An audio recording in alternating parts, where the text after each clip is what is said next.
Bonjour à tous, bonjour à toutes, je suis Herman.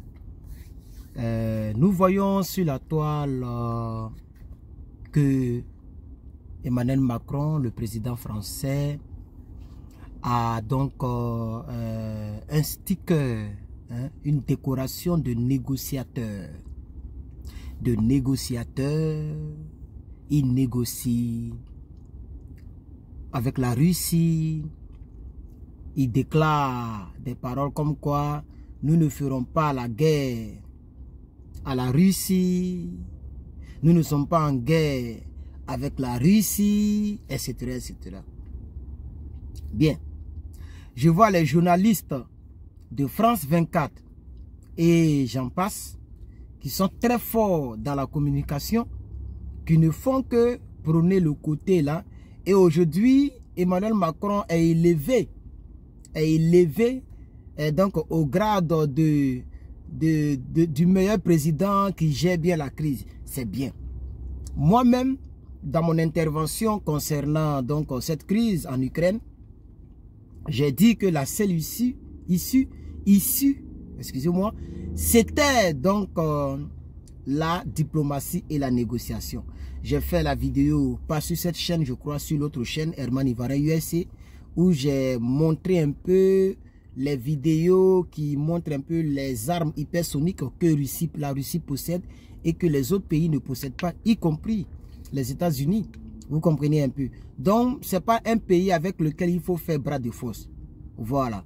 Non, parce que, ok, ça ne sera pas bien pour l'humanité. Quel que soit le pays qui va vouloir énerver ceux-là, ça ne sera pas bien. Donc, on est tous d'accord que la négociation est la meilleure des portes. Mais moi, j'ai un riz couché avec la France. J'ai une interrogation à donner à la France. Quand il s'agit de nous, nos pays africains, là vous ne connaissez pas la négociation. J'ai vu la déclaration de Sarkozy, ce démon-là. Lui qui est à la base de tous nos malheurs dans la sous-région, y compris en Côte d'Ivoire. Les 3000 morts, les Ivoiriens sont morts, décédés, maltraités, tués, imbibés de sang, incendiés. Mais la France de Sarkozy nous a créé des problèmes. Pendant que le président en exercice, c'est lui-même qui a attaqué. Il ne dit pas, nous on va rendre le coup. Il dit, venez, on va compter. Venez, on va ouvrir les bulletins de vote, on va regarder. Il dit, asseyons-nous et discutons. Mais vous avez détruit tous nos armes. Tous les petits avions que nous avions. Vous comprenez un peu? Mais quand vous dites que vous êtes une puissance là, pourquoi vous ne partez pas les affronter? Vous avez peur. Ce que je vais dire aux Africains, ne tombez pas dans ces pièges. Les Français sont des peureux. Les Français là, la France là, ce sont des peureux.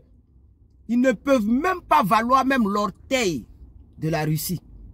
À tous les niveaux, ce sont des peureux. C'est pas lui, Emmanuel Macron, qui a fait le premier discours. Il est comme ça. Et puis il dit, on a sanctionné. Nous ne serons pas faibles. Nous serons durs. Nous ne serons pas faibles. Nous allons sanctionner la Russie. Maintenant, c'est toi qui appelle tout le temps le président Vladimir Poutine. Tout le temps, il est au téléphone avec le président. Tout le temps, il est au téléphone parce qu'il sait que Poutine même a un riz couché avec vous. Il a dit ça à votre gars aux oreilles là. À votre Sarkozy là, il lui a dit ça. Et je pense que plusieurs personnes ont vu cette vidéo où il a dit, où Sarkozy a bavardé jusqu'à il n'a rien dit. Quand Sarkozy a fini, il dit, tu as fini? Il dit, oui, j'ai fini. Il dit, ok, regarde, voici comment ça se passe. Toi, ton pays, c'est comme ça. Moi, mon pays, c'est comme ça. Si tu parles encore une seule fois, on va écraser ton pays. Sarkozy est sorti de là comme quelqu'un qui est saoulé. La vidéo, peut-être que ceux qui suivent un peu la politique française, vous avez déjà vu la vidéo puisqu'ils ont déjà fait les documentaires dessus. Une honte pour Sarkozy. Quand il est venu s'adresser aux Français, les minutes qu'on suivi, il était comme s'il était saoulé. Non, il n'était pas saoulé, il n'avait pas bu. C'est ce que le gars là lui a dit.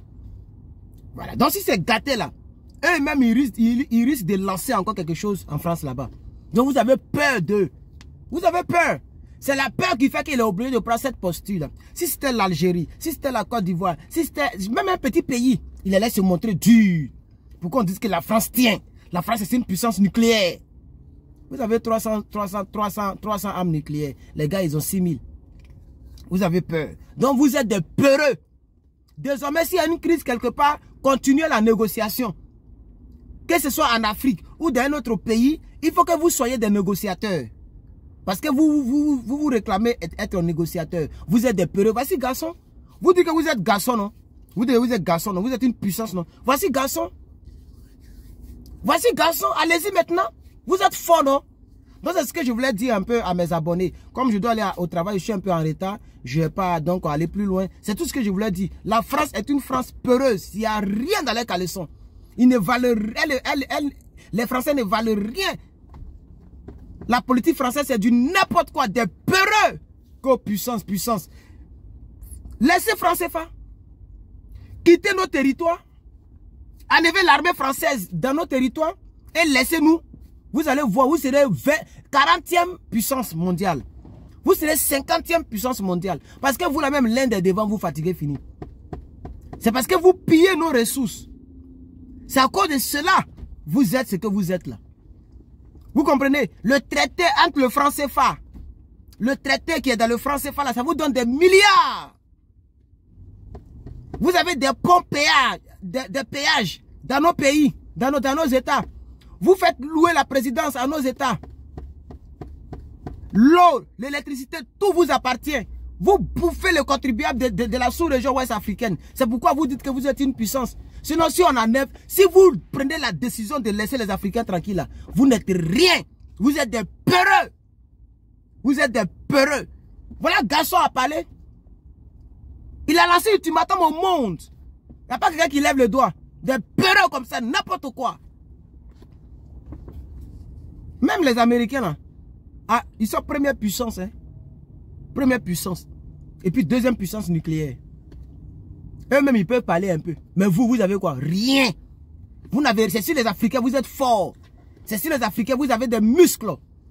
C'est si les Africains, vous savez détruire les aviations. Vous faites des complots vous-même. Vous tuez vos propres gars et vous dites que c'est Gbagbo Lora qui a donné l'ordre pour tuer les gens. Gbagbo Lora que vous voyez là, lui, il donne l'ordre pour tuer les gens. Le président Laurent Gbagbo est-il un meurtrier? Et puis le pape s'est déplacé pour aller le voir. Un meurtrier qui dit, venez, on va compter les voix. Vous avez dit non avec Soro Guillaume. C'est ça qui est dans ses yeux-là. Jusqu'à présent, il est encore en exil. Tu n'as rien compris encore. Draman Ouattara va faire encore un mandat encore. Il va faire encore 2 mandats encore. Parce qu'il va faire encore un mandat. Et puis après, il va changer la condition. Il va faire encore. C'est un petit Paul Biya que tu as. C'est toi qui l'as mis là-bas. Tu vas voir ce qui est dedans. Tu as mangé ton baisin. Mais ce qui me fait mal, c'est que les gens sont morts cadeaux. Et puis toi, tu es encore en vie. Toi, Soro Guillaume. Voilà maintenant ce que tu as fait là. Voilà ça. Parce que ça, c'est le premier mandat de la 3e République. Il va faire encore 2e mandat de la 3e République. Vous le savez très bien. Lui, il ne va pas quitter. S'il quitte là, la CPI va le prendre. S'il quitte là, la Cour pénale internationale va le prendre. Il ne peut pas quitter là. Il faut mettre ça très bien dans votre tête. La preuve, j'ai regardé une récente vidéo de lui où on lui pose la question, est-ce que tu seras candidat? Il dit non, là n'est pas le problème. Je souhaiterais qu'un plus jeune que moi vienne, mais là n'est pas le problème. On dit, mais tu fais un 3e mandat. Il dit non. Je fais le premier mandat de la 3e République. Non, monsieur. Vous comprenez? Voilà. Donc vous allez voir, pour le moment, il a encore 3 ans. Il est encore pendant en 2022, il finit en 2025. Dès que 2024 arrive là, il frappe encore. Il laisse encore sa candidature. Ça ne va pas aller quelque part. Donc Soro Guillaume, vraiment tu vas durer en exil là-bas. Nous on n'est pas en exil, on est venu se chercher. Toi tu es en exil, tu es milliardaire mais tu ne peux plus te déplacer. Ça fait pitié. Voilà ce que vous avez créé. Donc je termine cette vidéo pour dire à mes abonnés que les Français sont des peureux. Il n'y a rien dans les caleçons. Il n'y a rien dans les caleçons. Ils parlent wow. Ils sont forts dans les documentaires. Ils sont forts dans la communication. C'est tout ce qu'ils savent. Dénigrer les gens. C'est tout ce qu'ils savent. C'est eux qui ont fait même que Barack Obama, là, il a été trompé sur le cas de Gbagbo Laurent. Et puis là, il était contre Gbagbo Laurent. Parce que tellement ils ont fait passer le mauvais nom du président Laurent Gbagbo sur les chaînes. Ils sont très forts là-dedans, dans la communication négative. Maintenant, garçon a parlé, vous êtes là, c'est vous qui appelez toujours le président. Vous êtes devenus des négociateurs. Vous êtes devenus des négociateurs. Donc vous savez négocier et puis les gens sont morts en Côte d'Ivoire là. Vous savez négocier et puis les gens sont morts en Côte d'Ivoire. Des plaisantins comme ça. Un pays de rien du tout, de rien. C'est pourquoi moi, jusqu'au plus profond de mon cœur, je n'ai jamais aimé la France. Et puis, je n'ai jamais voulu aller en France pour me chercher. Je préfère même rester à Abidjan que d'aller me chercher en France là-bas. Si un jour vous voyez qu'il y a mis mes pieds en France, c'est que je n'ai pas le choix. Je dois aller voir quelqu'un en urgence. Sinon moi, la France, c'est même pas un pays de rêve pour moi. Ça n'a jamais, voilà Dieu, puis je parle. Ça n'a jamais été un pays de rêve pour moi. Des rieneux comme ça. Macron, le gars a parlé, allez-y. Maintenant, Macron devient négociateur. Et puis je vois, je regarde sur France 24, tout le monde parle de ça. Le président de la République, il est négociateur. Il est négociateur. Maintenant, vous négociez. Vous ne pas que vous êtes une puissance nucléaire, une puissance. J'ai vu un gars qui est parti sur une chaîne là. Non, la Russie est une puissance nucléaire, la France est une puissance nucléaire. Où est la puissance nucléaire là? Vaurien nucléaire, vous voyez?